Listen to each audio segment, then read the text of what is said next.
3, estamos dando continuidade ao livro do profeta Malaquias, chegamos ao capítulo 3, versículo 7 ao versículo 12.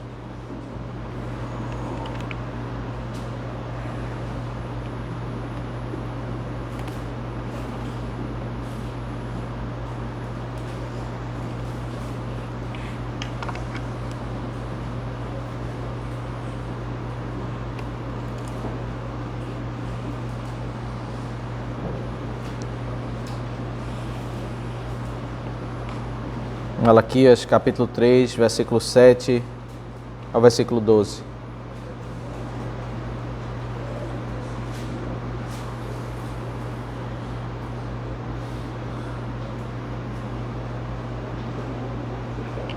Vamos ler inicialmente o versículo 7. Desde os dias dos seus pais, vocês se afastaram dos meus estatutos e não os guardaram. Voltem para mim, e eu voltarei para vocês, diz o Senhor dos Exércitos. Mas vocês perguntam, como havemos de voltar? Como havemos de voltar? Esse texto, meus irmãos, nós vamos caminhar do versículo 7 ao versículo 12. É um texto dos mais citados quando se trata do profeta Malaquias.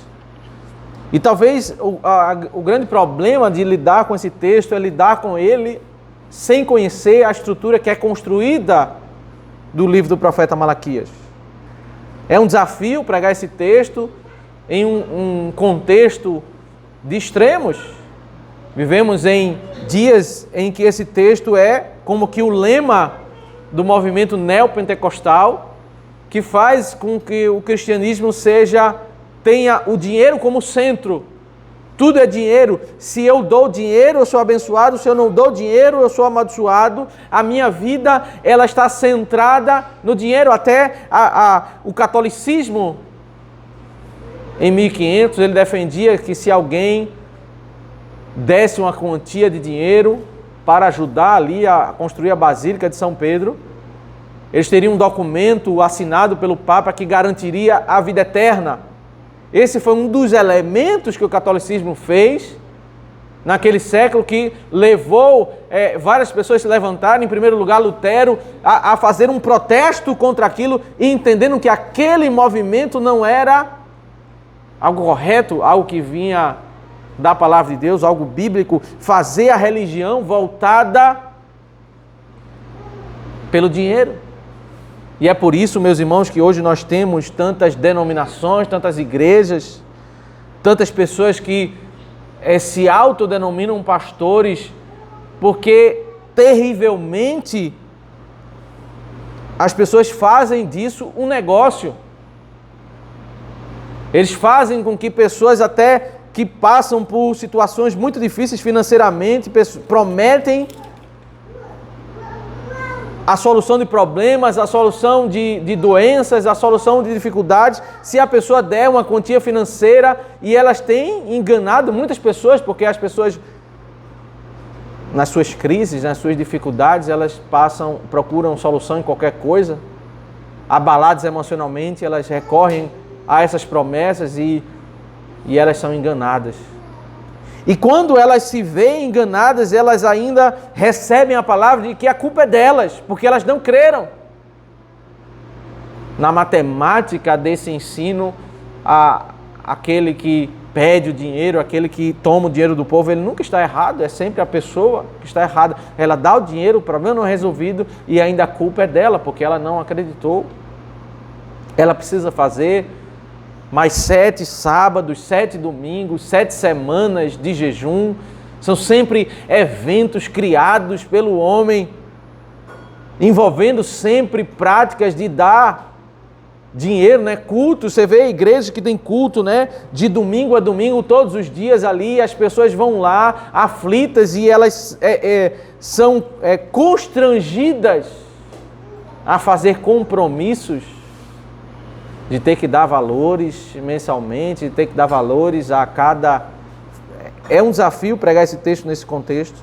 Por outro lado, há um movimento que tem uma reação completamente oposta, as pessoas defendem a vida religiosa sem qualquer associação a uma igreja, a um grupo de pessoas, uma vida individual, porque eu posso me encontrar com Deus, esse é o argumento deles, eu sou igreja, é isso que eles dizem, e eles são completamente opostos a qualquer instituição, a qualquer organização, e eles vivem a vida completamente independente. Essa é a realidade que nós vivemos, porque o argumento dos desigrejados é exatamente anunciando os inúmeros erros que se encontram no movimento neopentecostal, inclusive nas igrejas tradicionais, quando muitas vezes o dinheiro passa a ser o centro de alguns ministérios, de algumas igrejas. Terrivelmente, isso é uma realidade ao longo da história. Precisamos, meus irmãos, examinar esse texto entendendo a problemática que acontecia quando as pessoas iam para o culto e entregavam o animal cego, o animal manco, e o sacerdote aceitava. O Senhor já fez uma dura exortação aos sacerdotes que eram omissos, não aplicavam a disciplina, não rejeitavam o animal manco, porque isso ia afetar o salário deles.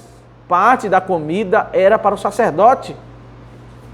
Agora o Senhor se dirige aos adoradores, aqueles que entregavam o animal manco, para dizer também que assim como o Senhor não se agradava do sacerdote, o Senhor também não se agradava do povo. Perceba que o versículo 6 é um versículo que eu argumentei na pregação anterior, que ele está ligado ao bloco anterior, mas ele é fundamental nós nos lembrarmos dele antes de examinarmos o versículo 7 em diante. Quando diz, porque eu, o Senhor, não mudo, por isso vocês, filhos de Jacó, não foram destruídos. Esse versículo, meus irmãos, fala de Deus imutável, e Deus sendo imutável em seus decretos para dar misericórdia ao seu povo. Significa que se eu usar o versículo 7 e 8 em diante para amaldiçoar o povo de Deus, para dizer que o povo de Deus vai ser rejeitado e não vai ter vida eterna, eu não entendi o versículo 6, porque ele acabou de dizer no versículo 6 que Deus é um Deus de misericórdia para com o seu povo. O que ele vai tratar adiante do versículo 7 não anula a verdade que foi dita de que Deus não vai nos abandonar por nada. Se nós formos infiéis, Ele permanece fiel. A sua graça, a sua misericórdia, a sua bondade, ela não vai ser tirada de nós. Não haverá nenhuma rejeição, nós não seremos rejeitados, cortados da aliança por qualquer questão, seja ela financeira ou não. O uso desse texto pelos neopentecostais como a justificativa por Deus rejeitar o seu povo, ela é exatamente um desvio de entender esse contexto, especialmente do versículo 6, quando o Senhor diz, olha, vocês já cometeram tantos erros, mas vocês não são destruídos, porque eu sou um Deus imutável, um Deus que decidi amar vocês, um Deus que decidi amar os meus eleitos. Por isso nós não temos nenhum temor de perder a nossa salvação por qualquer problema que possamos acometer. Mas o texto ele é apresentado em dois movimentos. Há a apresentação dessa questão, dessa problemática, de modo geral, no versículo 7, onde ele vai falar sobre uma denúncia. O Senhor vai apresentar uma denúncia, o Senhor vai chamar o arrependimento e o Senhor vai fazer uma promessa. O versículo 7, de modo geral, ele vai tratar sobre isso. E o versículo 8 em diante, ele vai apresentar esses mesmos tópicos, agora ele vai apresentar de modo específico, quando ele vai tratar sobre uma questão financeira, um problema que havia no meio do povo. O versículo 7 diz, desde os dias de seus pais vocês se afastaram dos meus estatutos e não os guardaram. O estatuto, meus irmãos, na Escritura você vai encontrar a lei, estatutos e juízos. Essa expressão vem lá de Êxodo capítulo 21. Êxodo capítulo 20 vai dizer que a lei do Senhor são os seus mandamentos. Sempre quando a Escritura está fazendo referência aos seus mandamentos, está fazendo referência aos 10 mandamentos.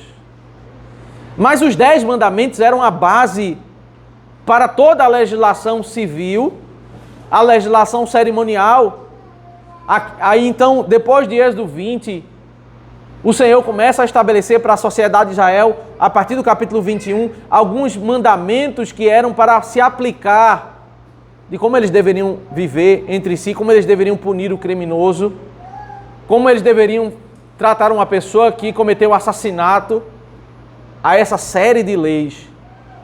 A partir de Êxodo capítulo 21 são os estatutos e os juízos, as aplicações da lei moral nas diversas circunstâncias da vida.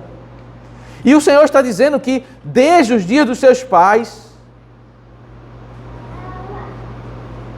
eles se afastaram dos estatutos, em última instância, eles se afastaram dos mandamentos do Senhor, porque ao se afastar da aplicação da lei do Senhor, meus irmãos, Israel, como nós lemos no contexto de Isaías, ele foi levado para o cativeiro babilônico, porque ele estava vivendo contra a lei do Senhor. Não, nós estamos estudando também com o reverendo Eduardo o tempo dos juízes. E naqueles dias, o povo acabou de entrar na terra, Deus tirou eles de um período no deserto, Deus deu a eles a terra, uma vida boa. Eles voltam a pecar, eles abandonam os caminhos do Senhor. A marca do tempo dos juízes é um tempo de inconstância. Israel teve alguns momentos de temor ao Senhor, mas era muito comum essa inconstância até o ápice nos dias do pré-cativeiro babilônico, quando eles estão numa corrupção terrível. Eles voltam do cativeiro babilônico nos dias de Esdras e Neemias. E Esdras e Neemias muitas vezes têm que exortar o povo, porque o povo está novamente vivendo, se apartando dos caminhos do Senhor, se apartando dos mandamentos e dos estatutos. Ageu e Zacarias são dois profetas que antecedem Malaquias, em que eles são levantados para exortar o povo, porque o povo não está preocupado com o culto, com a adoração, com o temor. Eles estão fazendo vários equívocos. São profetas levantados para agir duramente contra o povo. Malaquias, novamente, alguns anos depois, essa palavra ela sempre se repete: o povo é tendencioso para se apartar de Deus. Desde os dias de seus pais. É uma marca, meus irmãos, ele não está tratando individualmente as pessoas, mas ele está tratando a comunidade. Como é forte essa tendência da comunidade se apartar dos caminhos do Senhor. Ao passar gerações a gerações, o Senhor chega para o povo, o único povo na terra nesses dias que adora o Senhor, ele diz: olha, vocês estão se apartando dos meus caminhos. Eu trouxe vocês do cativeiro babilônico, mas desde os dias dos seus pais vocês se afastaram dos meus caminhos e não guardaram. É interessante que as pessoas, elas hoje em dia, especialmente como fruto do movimento desigrejado, até como fruto do neopentecostalismo, quando eles querem entender a vontade de Deus por revelação, por as práticas que aquela igreja inventa, eles desassociam. Esse é um movimento muito comum do nosso século. Desassociar Deus dos seus mandamentos. As pessoas querem agradar a Deus por colocar um copo de água em cima de uma mesa, fazer um ritual lá inventado por aquela denominação, ou fazer uma prática segundo o meu próprio coração. O Senhor diz: vocês se desviaram dos meus estatutos, dos meus mandamentos. Em João, capítulo 14, versículo 21, o Senhor Jesus diz no Novo Testamento: aquele que tem os meus mandamentos e os guarda, esse é o que me ama, e será amado por meu Pai, e eu me manifestarei a ele. O Senhor Jesus, diante de pessoas que dizem amar a Deus, uma circunstância, um contexto religioso, pessoas vão ao templo, vão às sinagogas, cantam a Deus, dizem amar a Deus, elas enchem o coração de cânticos, e Deus diz: olha, o amor ele está associado ao mandamento. Aquele que tem os meus mandamentos e os guarda, esse é o que me ama. Essa é a avaliação de Deus. Se nós queremos entender e definir, meus irmãos, o que é amar a Deus, nós precisamos entender a lei de Deus, os seus mandamentos. Porque o Senhor não trata separadamente essas coisas, né? Em um contexto de desigrejado, a relação, há um rompimento com a instituição, um rompimento com a palavra, um rompimento com a exegese, com o significado do texto, porque agora Deus olha para o meu coração, Deus olha para como eu entrego, a minha adoração é em espírito, então eu não estou preocupado com a letra da lei, eu não estou preocupado com o rigor da lei, isso é próprio farisaísmo, judaísmo, são esses os adjetivos que eles estabelecem, mas o Senhor Jesus, que veio nos redimir pela graça, Ele disse, aquele que tem os meus mandamentos e os guarda, esse é o que me ama. Na antiga aliança e na nova aliança, a salvação sempre foi pela graça, meus irmãos. Mas o modo como nós amamos a Deus é quando nós fazemos a sua vontade, vivemos dentro dessa sua vontade. Um povo que é marcado como o povo de Israel, por rejeitar os mandamentos, repelir a aplicação dos mandamentos, é um povo que é adjetivado por Deus na Escritura como um povo de dura cerviz. Um povo orgulhoso, um povo de pescoço duro. Mas o Senhor, Ele não apenas denuncia, o Senhor na sua bondade, ao tratar com o seu povo, Ele direciona, Ele dá o bom caminho, e é isso que Ele faz em toda a Escritura. A sua denúncia é sempre seguida por uma orientação. Voltem para mim. E como também um anexo a essa orientação, nós temos uma promessa. E eu voltarei para vocês, diz o Senhor dos Exércitos. O Senhor está chamando o povo ao arrependimento. O livro do profeta Malaquias, ele vai terminar falando desse, ele já mencionou antes, mas ele vai terminar o livro falando de um profeta que vai ser enviado para preparar o povo para receber o Senhor. E esse profeta, nós sabemos, à luz do Novo Testamento, a característica da pregação desse profeta é uma pregação que chama o povo ao arrependimento. João Batista ele prega que as pessoas deveriam se arrepender. O Senhor está chamando o povo a voltar-se para Deus, a se arrepender. Essa prática, meus irmãos, que nós temos que ter em toda a nossa jornada de vida. Nós nunca nessa vida vamos dizer assim, já chegamos lá, já estamos num momento da vida onde nós não temos que mudar hábitos, lutar em confessar, lutar em se arrepender, lutar em buscar crescer espiritualmente. A vida espiritual, a vida saudável de um cristão é uma vida onde nós vamos continuamente reexaminar o nosso coração, trabalhar o nosso coração para ele crescer a ouvir a palavra de Deus e ele mudar. Como Paulo diz em 2 Coríntios, nós sermos transformados de glória em glória à sua imagem. Esse é o processo cristão, sermos transformados. E a palavra da promessa é, e eu tornarei para vocês, eu voltarei para vocês, diz o Senhor dos Exércitos. Alguém pode dizer como que eu sou filho de Deus, eu sou eleito, sou amado, salvo pela graça. E por que Deus diz que Ele vai voltar para mim? Será que Ele me abandonou? Há dois aspectos, meus irmãos, que nós precisamos entender para não cairmos em equívocos. Como o nosso Salvador, aquele que garante o nosso perdão, aquele que nos garante vida eterna, o Senhor não nos abandona jamais. Nós somos alvos de um amor eterno, eleitos. Não há nenhum perigo de sermos rejeitados pelo Senhor e sermos abandonados. Ainda que sejamos falhos, ainda que sejamos infiéis, Ele permanece fiel.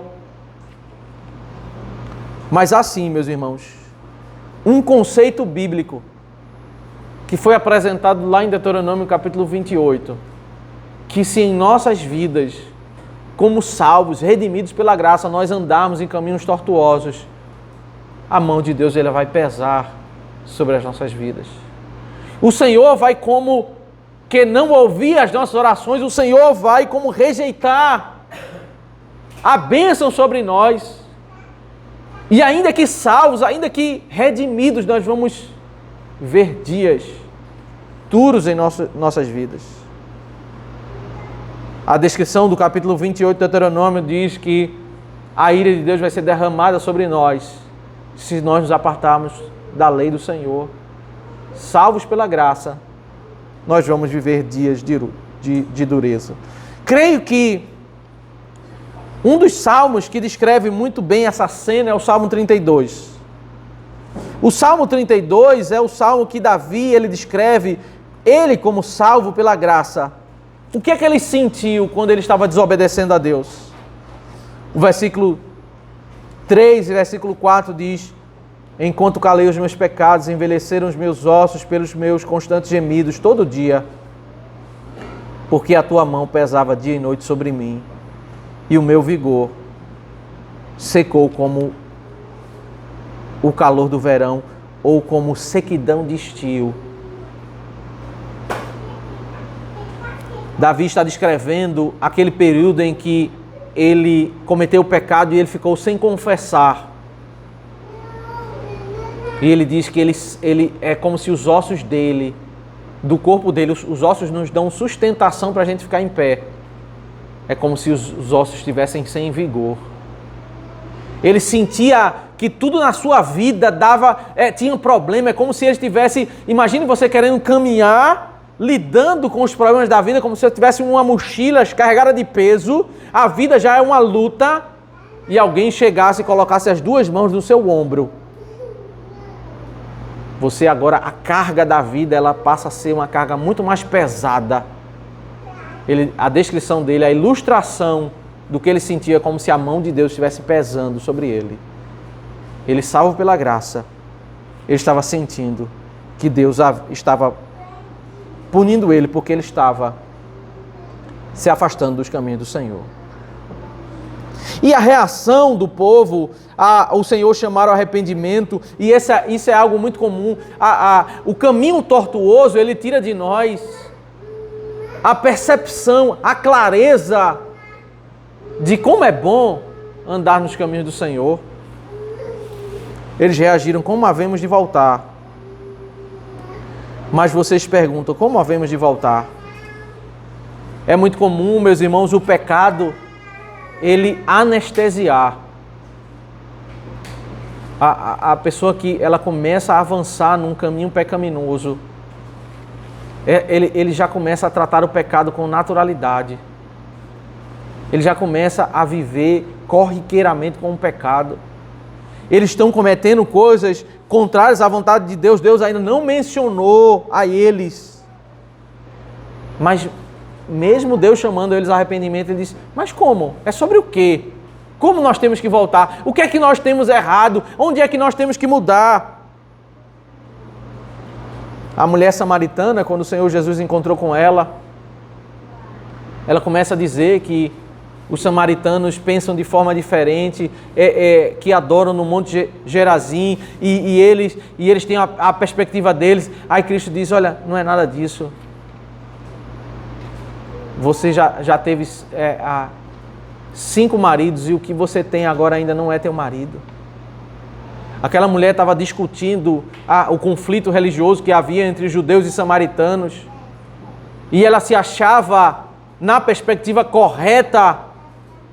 E ela estava vivendo uma vida pecaminosa tão normal, tão corriqueira. Ela já estava no 5º. Já tinha passado por 5 casamentos. Ela não se portava como alguém arrependida, contrita. Ela estava vivendo a imoralidade normalmente. O Salmo 19 é um salmo em que o salmista Davi fala sobre a revelação de Deus. Ele começa dizendo: os céus proclamam a glória de Deus.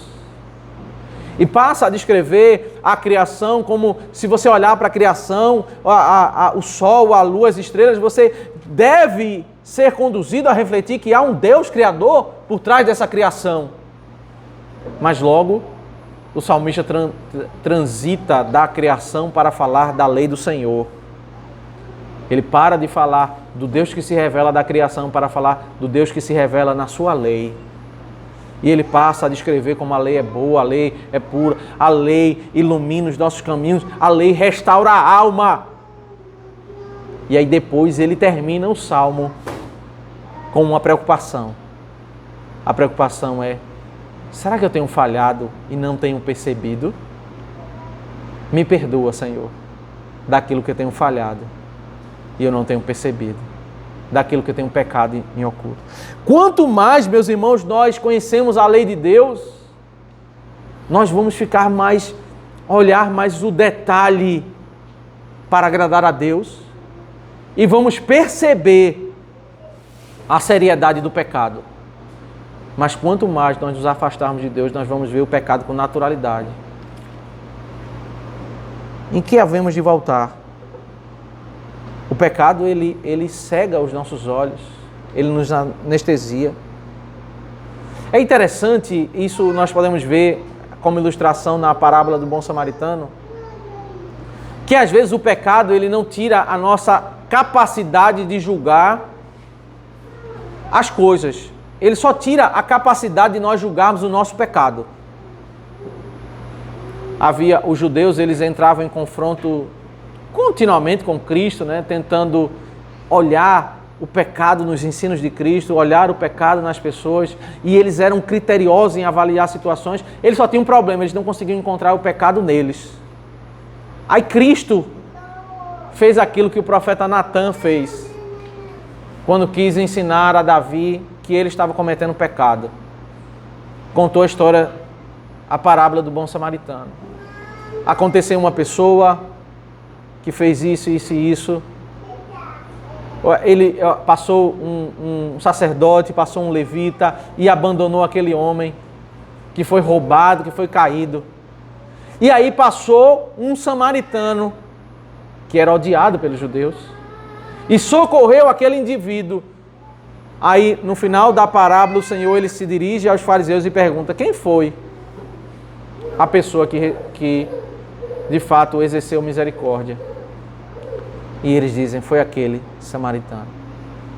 Eles não perderam a capacidade de julgar aquela história, e eles disseram que o bom samaritano era aquele que exerceu misericórdia. E na interpretação do próprio judeu, ele estava condenando a si mesmo, porque Cristo na história estava dizendo que ele era aquele personagem que não tinha misericórdia, que não sabia o que era amar o próximo. A pergunta é: quem é o meu próximo? A quem eu devo amar? E o Senhor conta a história, a parábola do bom samaritano. Assim como o profeta Natan chegou para Davi, Davi não reconhecia o seu pecado. O profeta Natan conta uma história de um homem que fez maldade a outro, um homem que roubou a cordeirinha do outro. Perguntou a Davi: o que é que esse homem merece? Davi disse: esse homem merece a morte. Aí ele disse: esse homem é você, Davi. Davi, ele ouviu a história e ele julgou a história, e ele julgou corretamente, ele só não conseguia entender que aquela história falava dele. O pecado, meus irmãos, ele faz isso, ele tira de nós a capacidade de nos autoavaliarmos. E aí, no texto, nós avançamos de uma estrutura geral para uma estrutura específica. Aqui nós temos no versículo 8 a denúncia. Será que alguém pode roubar a Deus? Mas vocês estão me roubando e ainda perguntam em que te roubamos? Nos dízimos e nas ofertas. Nos dízimos e nas ofertas.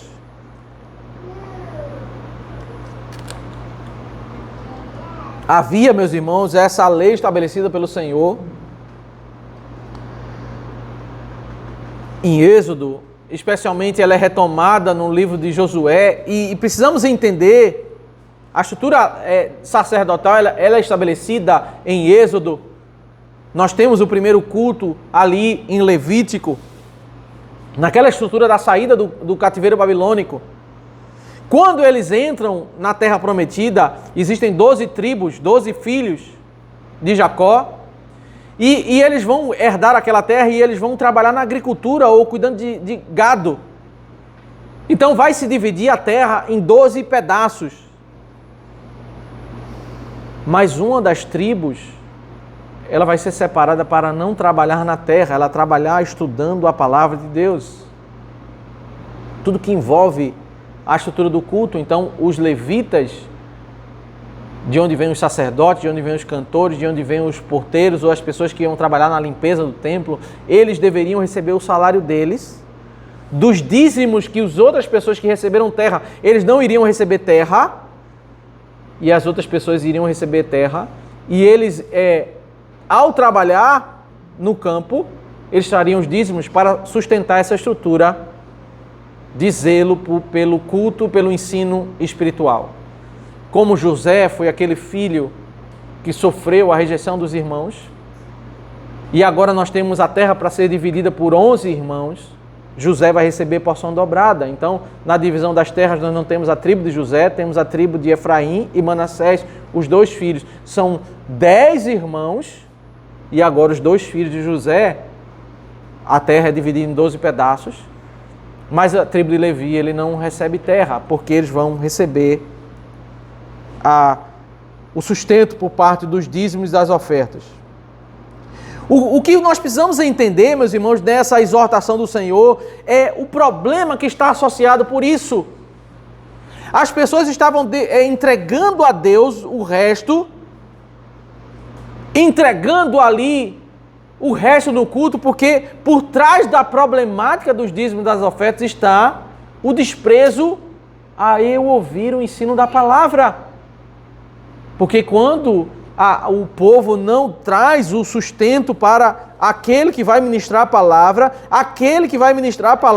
certamente o que vai acontecer nesses dias, eles vão agora, por eles não serem fiéis ao Senhor, eles vão aceitar qualquer tipo de comportamento, e a estrutura de culto está totalmente corrompida, do lado do sacerdote e do lado do povo. Os sacerdotes deveriam receber os dízimos para ter o sustento, para ter o alimento deles, para que eles pudessem alimentar o povo com o ensino da palavra. Por isso, a omissão na entrega dos dízimos das ofertas era resultado de um povo que não estava tão interessado em se alimentar pela palavra. Paulo vai tratar dessa problemática em 2 Coríntios capítulo 9, em 1 Coríntios capítulo 9. Ele vai dizer em 1 Coríntios capítulo 9, melhor dizendo, ele vai dizer o seguinte: será que um soldado que vai para a guerra, ele não é digno de receber o seu salário? E por que um pregador, ele não pode receber o seu salário? Alguém que vai servir na guerra em favor de uma nação, alguém que vai trabalhar para alimentar o povo de Deus por meio do ensino da palavra, será que ele não é digno de um salário? Então, o que está por trás da problemática da questão financeira, meus irmãos, não é apenas a entrega do dinheiro, é um povo que não está interessado, ele não entende a relevância do que é o alimento espiritual. É interessante que quando você vai a um restaurante, até uma pessoa que não teme a Deus, uma pessoa que vai a um restaurante e ele come uma boa comida, ele sente prazer em pagar aquela comida. Quando nós compramos uma boa roupa, nós não sentimos problemas em pagar um valor que nós julgamos ali, que é adequado àquele serviço, àquela coisa que nós estamos... E muitas vezes as pessoas elas sentem como se elas estivessem perdendo algo ao ofertar ao Senhor, ao dar dízimo, porque elas desassociam isso, elas não sentem relevância.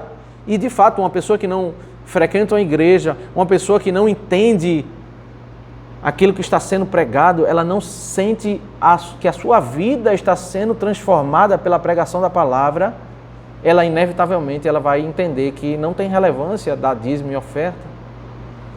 Porque ela não consegue entender o propósito do dízimo e da oferta sendo alguém trazer um ensino relevante para a minha vida, para educar os meus filhos, para alimentar o meu coração, para mudar a minha vida, para fazer a minha família crescer nos caminhos do Senhor, para proteger a minha vida, para abençoar a minha vida.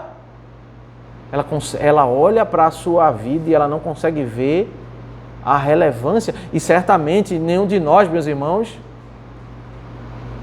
gostamos de gastar dinheiro em algo que para nós é algo irrelevante.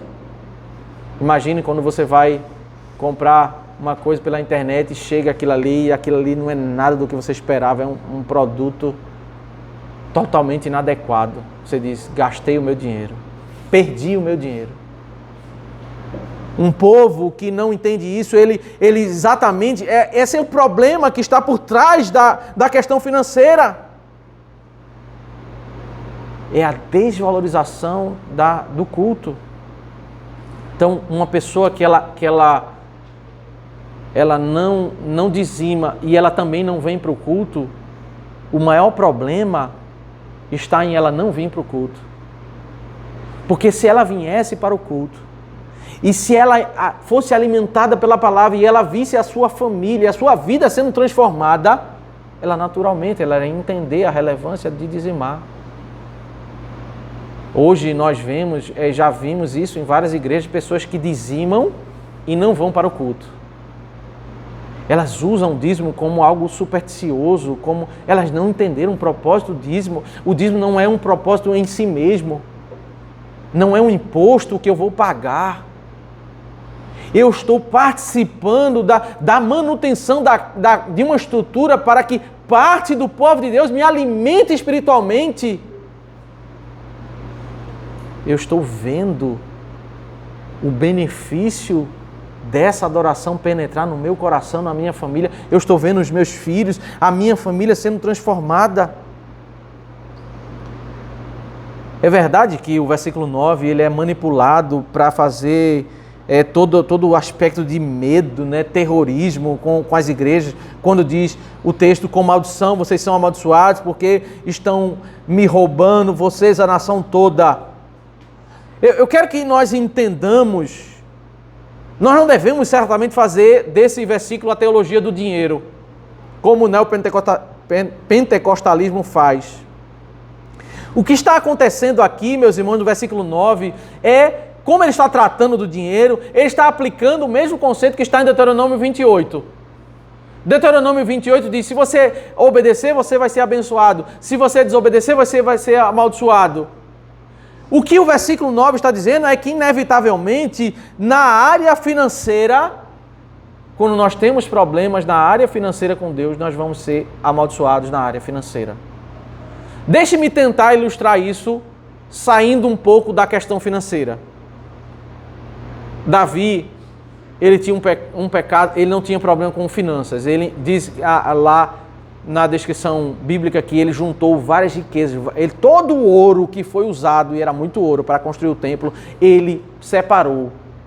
Ele não pôde construir o templo, mas ele separou. Ele era um homem entregue nessa área financeira. Ele não era avarento. Ele separou toda a estrutura para a adoração, para ser construída pelo seu filho Salomão. Mas ele tinha um problema na área sexual, que fez ele desconsiderar uma família. Ele viu uma família, o homem estava na guerra, e ele quis se deitar com a mulher de outra pessoa. Ele destruiu uma família. E Deus disse que ele seria punido, amaldiçoado. E Deus disse, como você cometeu um pecado destruindo uma família, a sua família vai ser destruída. Um filho começou a se levantar contra outro filho. Os irmãos ali estavam um matando o outro. Aquela criança daquele ato, ela foi morta pelo Senhor. Davi, em toda a sua caminhada, ele começou a ver o caos. Imagine você ter um filho que vai estuprar a sua filha. Foi isso que estava na boca de Natã, usado pelo Senhor para dizer a sentença que aconteceu. Então, isso é algo muito comum na Escritura. Deus, ele pune o indivíduo na área em que ele peca.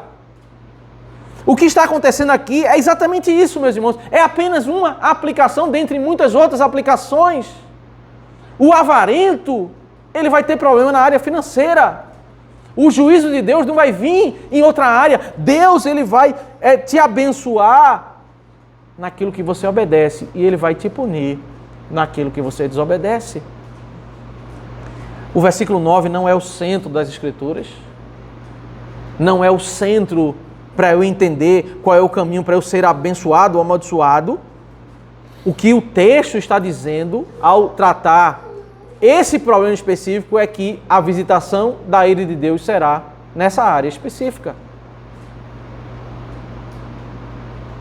As pessoas exatamente elas entendem que ao não sustentar a estrutura da casa de Deus, elas não dão dízimos e ofertas porque elas vão se sentir prejudicadas financeiramente. E a visitação da ira do Senhor vai ser exatamente dessa forma. Deus ele vai visitar. Mas o Senhor, além da exortação, ele chama ao arrependimento quando ele diz: tragam todos os dízimos na casa do tesouro para que haja mantimento na minha casa. Veja, o mandamento, ele logo é anexado da explicação do propósito. E aqui nós temos, meus irmãos, o contexto do livro de Josué. Quando diz que as tribos deveriam ser divididas e as pessoas deveriam dizimar para que houvesse mantimento da minha casa, para que a estrutura do culto fosse sustentada. Então, o dízimo ele é entregue para que essa estrutura partida de pessoas que se afadigam na lei do Senhor, na palavra do Senhor, para alimentar espiritualmente a igreja e essa estrutura seja mantida. Mas o Senhor é bondoso e o Senhor nos promete. Ele não nos deve, mas Ele nos promete.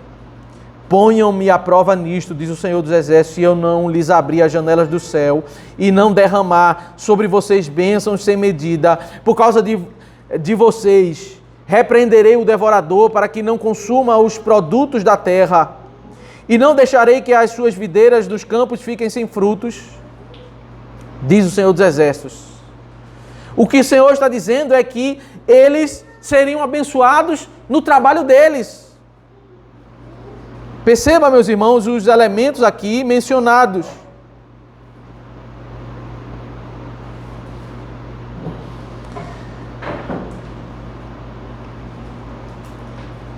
Eu vou abrir as janelas do céu. Eles trabalhavam com plantação e Deus está dizendo, olha, eu vou fazer com que a chuva seja derramada. O que seria o sustento de um povo que tivesse muita terra e como juiz de Deus, Deus não enviasse a chuva. O que é que adianta a terra se eles não têm o alimento da terra? E Deus promete, olha, se vocês não forem avarentos, eu vou abençoar, eu vou derramar chuva. Mas Israel, ele tinha um problema não apenas com a chuva. Havia uma espécie de gafanhoto que ele vinha em determinada época do ano e ele destruía, era o gafanhoto devorador. Ele destruía a plantação, acabava com tudo. Eles plantavam, vinha a chuva, mas além da chuva, eles precisavam da proteção de Deus para que não viesse o gafanhoto devorador. Eles precisavam que Deus protegesse o crescimento daquela semente que eles tinham colocado. Além disso, haviam vides que depois de crescer, elas simplesmente não davam fruto. E ele diz, e não deixarei que as suas videiras nos campos fiquem sem frutos. O que Deus está dizendo, meus irmãos, é que, olha, vocês vão trabalhar e eu vou proteger vocês, eu vou fazer com que o trabalho de vocês não seja vão, vocês não vão ver a mão pesar sobre vocês, na realidade vocês vão ver o trabalho de vocês fluir. Não é certamente aquilo que a interpretação neopentecostal que diz que se nós dermos o dízimo, vai começar a chover dinheiro, vai começar... Nada disso. O que o Senhor está dizendo é que Ele vai abençoar o nosso trabalho. Ele não vai pesar a mão sobre nós, Ele vai nos dar vigor para nós trabalharmos, Ele vai proteger. E nós sabemos, meus irmãos, se nós formos os mais diligentes, os melhores administradores, os mais dedicados, nós ainda dependemos da proteção do Senhor. Porque se nós não tivermos a proteção do Senhor, se o Senhor nos visitar com sua ira, todo o nosso esforço se esvai. A bênção do Senhor sobre a sua igreja será vista por todas as nações. Todas as nações dirão que vocês são felizes porque vocês são uma terra de delícias, diz o Senhor dos Exércitos. Essa bênção de Deus sobre nós será vista pelas pessoas. Não, nós não estamos recebendo nada além. Não há nenhuma promessa de que nós vamos receber o dobro, de que nós vamos receber uma quantia extra, nada disso. O que o Senhor promete é que o Senhor vai proteger o nosso trabalho. Algumas igrejas têm dito assim, olha, você tem aquele dinheiro do aluguel, não pague o aluguel, traga na igreja como oferta e Deus vai te abençoar o dobro. Deus nunca prometeu isso. A promessa aqui de Malaquias é, olha, não seja avarento, participe, se você participa da adoração, participa da manutenção da casa do Senhor e Deus vai te abençoar. Ele vai proteger o teu trabalho. Sabe, aqueles problemas que podem acabar com o teu esforço, Deus vai te proteger disso. E nesse sentido, nós vamos ser abençoados. Nós temos a promessa de que Deus vai nos proteger dos nossos esforços. Esse texto, meus irmãos, ele tem sido usado certamente para causar medo, mais falar sobre maldição do que tudo. Eu quero finalizar trazendo essa reflexão de que nós não podemos ler esse texto a parte do versículo 6, de que graça e misericórdia é imutável sobre o povo de Deus. Nós não merecemos nada.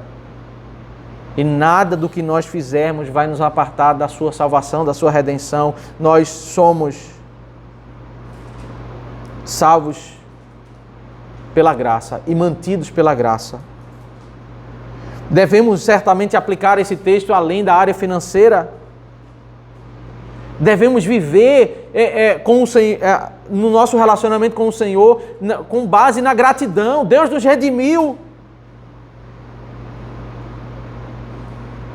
O modo como nós lidamos com o emprego, com a família, com a salvação. Nós devemos reconhecer que tudo que nós temos vem do Senhor. Devemos ter gratidão, viver uma vida sem murmurações. Devemos entender a relevância do que é a redenção, a relevância do que é ser alimentado pela palavra de Deus.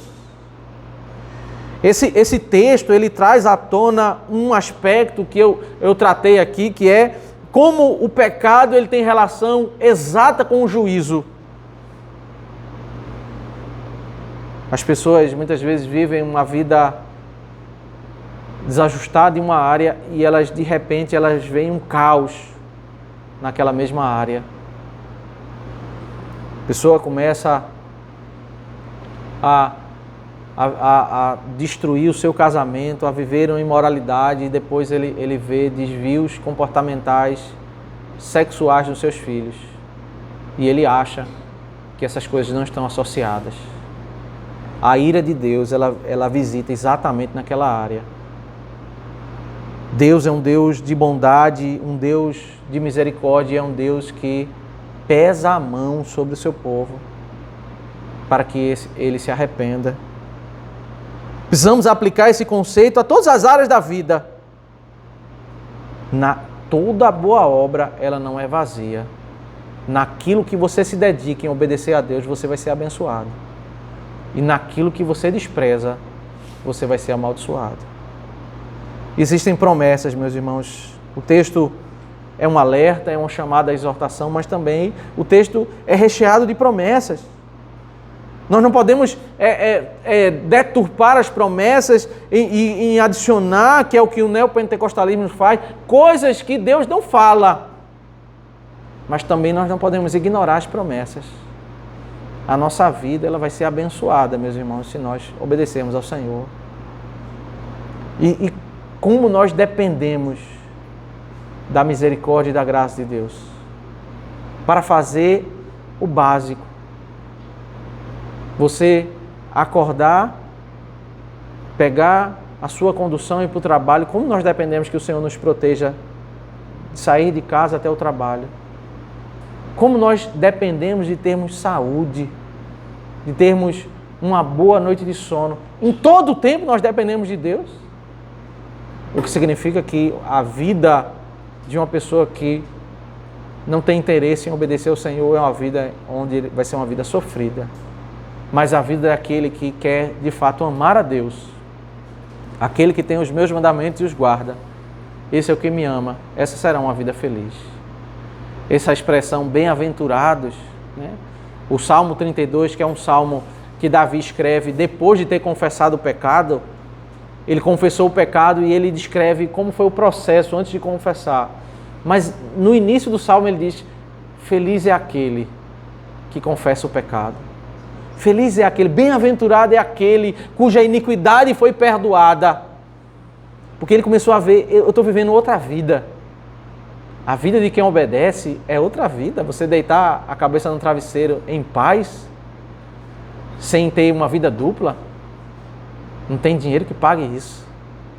Você poder viver uma vida sem esconder segredo das pessoas, sem esconder iniquidade, ter alegria e prazer em Deus, isso é uma vida maravilhosa, é uma vida em paz com Deus, né? Que o Senhor Deus nos abençoe. Vamos cantar.